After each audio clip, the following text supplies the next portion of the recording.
Hello, আশা করি সবাই খুব ভালো আছেন।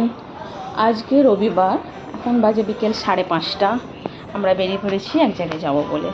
যা বৃষ্টি হচ্ছিল, ভাবছিলাম রবিবারটা বাড়িতে বসেই কেটে যাবে।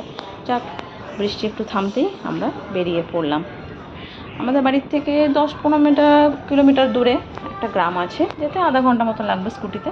আমরা যাচ্ছি সেখানেই। চলুন যাওয়া যাক। আমরা গ্রামের রাস্তা ধরে ফেলেছি। গ্রামের নাম হচ্ছে রাউতারাপুর। তো আমরা যখন দিল্লিতে থাকতাম তখনই ভাইয়ের সঙ্গে আলাপ হয়েছিল। তো আলাপ হতেই আমরা বাইরে থাকতে যাওয়া হয়, আলাপ হওয়া মানে আত্মীয় হয়ে যায়। তো অনেকবার করে আসার জন্য বলেছিল, আসা হয়নি। তো আজকে ভাবলাম যাই, এখান থেকেই ঘুরে আসি। আসতে একটু দেরি হয়ে গেছে, এখন প্রায় 6টা বাজতে চললো। গ্রামের পরিবেশ তো এমনি সুন্দর লাগে, তার উপরে বৃষ্টি হয়েছে, হালকা জল জমে আছে, গাছের পাতায় জল। আর যেহেতু 6টা বাজতে যায়, সূর্য ডুবতে চললো, আকাশটা কি সুন্দর লাগছে। জানি না পরে বৃষ্টি না হবে কিনা। যাই হোক, বাচ্চা নিয়ে বেরিয়েছি, সঙ্গে সব সরঞ্জাম নিয়েই বেরিয়েছি, রেনকোট। বৃষ্টি নামালে দেখা যাবে। রবিবার বাড়িতে বসে কাটানো কোনো মানেই হয় না। সুন্দর লাগছে, দেখেছেন আকাশটা? চলুন যাওয়া যাক। বেশি দূরের রাস্তা নয়, এসেই পড়েছি।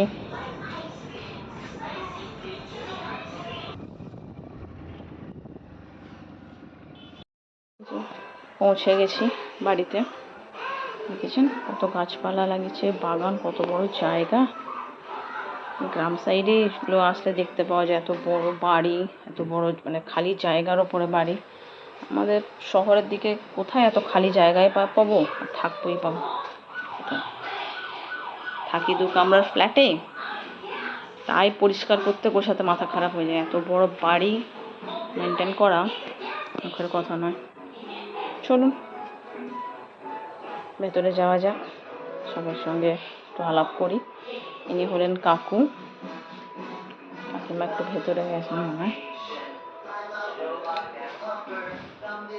চলুন আপনাদের একটু ঘুরিয়ে দেখাই, আমি একটু গল্পও করে নিই কাকিমার সাথে। বাড়িতে একা থাকি তো সেরকম গল্প করার কাউকে পাই না। আর ছেলেমেয়েরা এসে থেকে তো খুব খেলছে, এরকম সিঁড়ি তো পায় না, ফ্ল্যাটের মধ্যে থাকে, ওইটুকুর মধ্যেই যা খেলা। আমার ছেলে তো এক টর্চ নিয়ে পড়েছে, সে টর্চ নিয়ে খেলছে। জানি না বাড়ি যাওয়ার সময় টর্চটা রেখে দিয়ে যাবে না নিয়ে যাবে। কাকিমা বলছেন কি উনি একাই এটা মানে বাড়িটা পুরো মেনটেন করে রাখেন, পরিষ্কার করা, ঝাড়া পোছা যা হয় একটা বাড়ি থাকলে। এখানে তো হেল্পিং হ্যান্ডও পাওয়া যায় না গ্রাম সাইডে।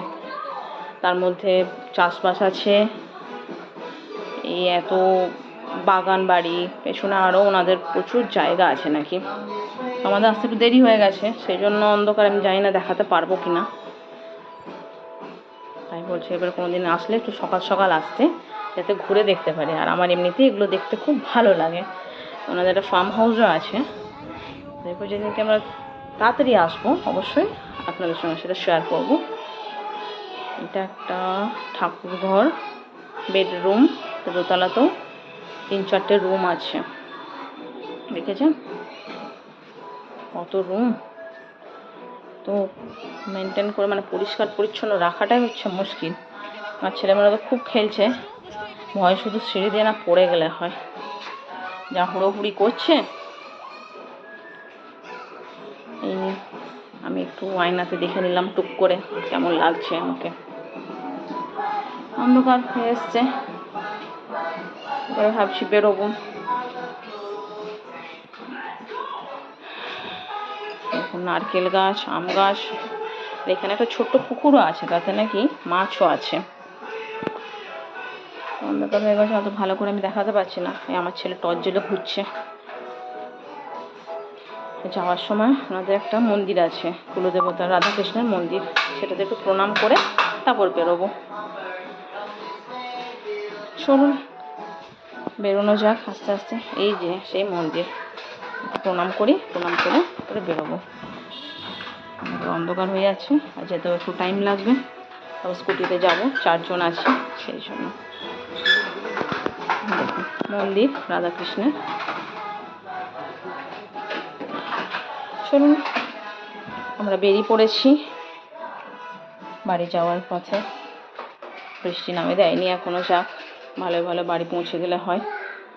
এবার যেদিনকে আমরা আবার যাব সেদিনকে অবশ্যই আপনাদের সঙ্গে শেয়ার করব। তো ভিডিওটি কেমন লাগলো অবশ্যই কমেন্টে জানাবেন, ভালো লাগলে লাইক করে দেবেন। আজকে ভিডিওটা এখানে শেষ করছি। থ্যাংক ইউ, ভালো থাকবেন।